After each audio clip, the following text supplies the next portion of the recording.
ओला दुष्काळ जाहीर, ओला दुष्काळ जाहीर, शेतकऱ्याची कर्जमाफी, शेतकऱ्याची कर्जमाफी, शेतकऱ्याच्या मालाला हमीभाव, शेतकऱ्याच्या मालाला हमीभाव, स्वामीनाथन आयोग, स्वामीनाथन आयोग, अपना भिड़ो, अपना भिड़ो, बच्चों तुम संघर्ष करो, हम तुम्हारे साथ हैं, बच्चों तुम संघर्ष करो, हम तुम्हारे साथ हैं। शेतकऱ्यांच्या सातबारा कोरण्या करण्यासाठी व दिव्यांगाला मानधन, वाढीव मानधन मिळण्यासाठी या अशा 12-15 मागण्यासाठी बच्चू भाऊनी जो एल्गार पुकारलेला आहे, आज नागपूर उपराजधानीमुळे आपल्या महाराष्ट्राची ती पूर्ण जाम झालेली आहे।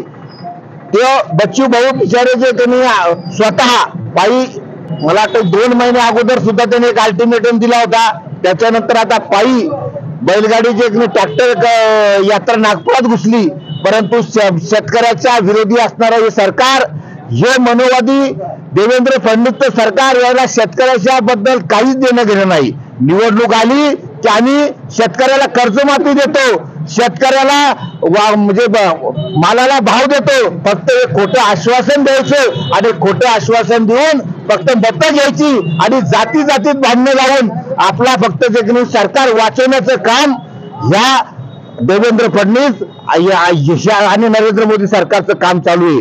आज सगळा आमचा शेतकरी राजा देशदरीला लागण्याची पाळी आलेली आहे। एक तर शेतकऱ्याला वरून निसर्गाने सुद्धा मारलं, आज ओला दुष्काळाचे आपली दिवाळी, ही जी दिवाळी झाली ही काळी दिवाळी झालेली आहे। याच्या अगोदर देवेंद्र फडणवीस म्हणले होते की मी दिवाळीच्या अगोदर तुमच्या खात्यावर पैसे टाकतो, मला वाटतं या काही शेतकऱ्याच्या खात्यावर 1 रुपया सुद्धा देवेंद्र फडणवीसने टाकला नाही। त्यांनीच याच्या अगोदर पाशा पटेल, देवेंद्र फडणवीस आणि पंकजा मुंडे यांनी एक यात्रा काढली होती आणि त्यावेळेस म्हणले होते की सोयाबीनला त्यावेळेस म्हणजे 2014ला 6,000 रुपये भाव द्या। आज काय भाव आहे सोयाबीनचा? आपण सगळे शेतकरी आज 4,000-3,500 याच्या आतमध्ये भाव आहे। आपल्या मालाचे भाव म्हणजे कमी झाले आणि त्यांचे जे खताचे भाव वाढले, बाकीच्या गोष्टीला जीएसटी वाढला।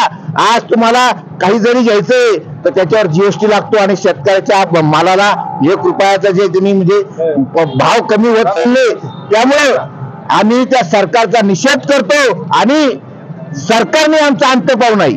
बच्चू भाऊला जर काही केसाला जर धक्का लागला, बच्चू भाऊला त्या लोकांना उचलण्याचा जर प्रयत्न केला तर महाराष्ट्रात पेटल्याशिवाय राहणार नाही। हेच तुमच्या माध्यमातून आम्ही देवेंद्र फडणवीस सरकार आणि नरेंद्र मोदी सरकारला जे काही अल्टिमेटम देतो। बच्चों भाऊ तुम आगे बढ़ो, बच्चों भाऊ तुम आगे बढ़ो। आज आम्ही सर्वजण शेतकरी इथं बच्चू भाऊंना जे आंदोलन पुकारलेले आहे 7/12 कोरा करण्यासाठी, त्याला पाठिंबा देण्यासाठी जाफराबादच्या वतीनं सर्व जाफराबादातील शेतकरी बांधव आज आम्ही पक्ष म्हणून तर जमा झालेलो नाहीये, शेतकरी म्हणून जमा झालेलो आहे। आणि आज सध्याच्या घडीला हा महाराष्ट्र, पुरोगामी महाराष्ट्र, शाहू फुले राजे छत्रपती शिवरायांचा महाराष्ट्र, आणि या महाराष्ट्रामध्ये शेतकऱ्यावर जो अन्याय होऊ राहिला त्या अन्यायाला वाचा फोडण्यासाठी बच्चू भाऊनं आंदोलन पुकारलेलं आहे। आणि साधू संतांच्या भूमीमध्ये जर शेतकऱ्याला न्याय मिळत नसेल तर मग हा खूप मोठा दुजाभाव आहे। आणि हे सरकार शेतकऱ्याचं नाव घेऊन सत्तेत आलेलं आहे आणि शेतकऱ्याला यांनी एवढे आश्वासन देऊन ठेवले, त्यातलं एकही आश्वासन यांच्याकडून पूर्ण झालेलं नाही। तर हा इथं सर्व प्रकारचे कार्यकर्ते व सर्व शेतकरी मंडळी आणि बच्चू भाऊला समर्थन देण्यासाठी आम्ही सर्वजण इथे उपस्थित आहोत आणि बच्चू भाऊच्या पाठीशी पूर्ण महाराष्ट्र खंबीरपणे उभा आहे। आणि सरकारनं जे आश्वासन दिलेलं आहे शेतकऱ्याला कर्जमाफीचं, ते पूर्ण सगळं कर्जमाफी झाली पाहिजे, यासाठी आज हा शेतकऱ्यांचा आक्रोश इथे झालेला आहे। अतिवृष्टीमुळं पहिले अगोदरच पहिले 3च मंडळ या 6 मंडळातले घेतलेले आणि काल अतोनात पाऊस झाला। परत सरकारनं लवकरात लवकर हे 6चे 6 मंडळ अतिवृष्टीमध्ये घ्यावे, कारण शेतकरी हवालदिल झालेला आहे।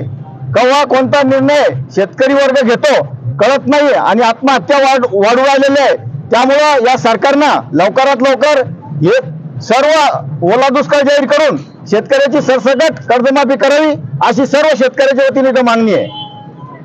6,000 मानधन झालंच पाहिजे आणि या सरकारनं फक्त 1,000 रुपये मानधन वाढून दिव्यांगाच्या तोंडाला पानं पुसले आहे आणि 2-2.5 हजारात दिव्यांगाचं काय होणार आहे.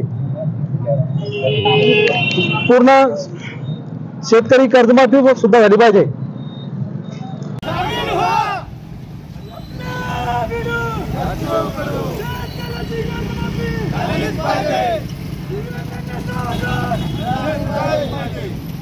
शेतकऱ्याची कर्जमाफी, शेतकऱ्याची कर्जमाफी,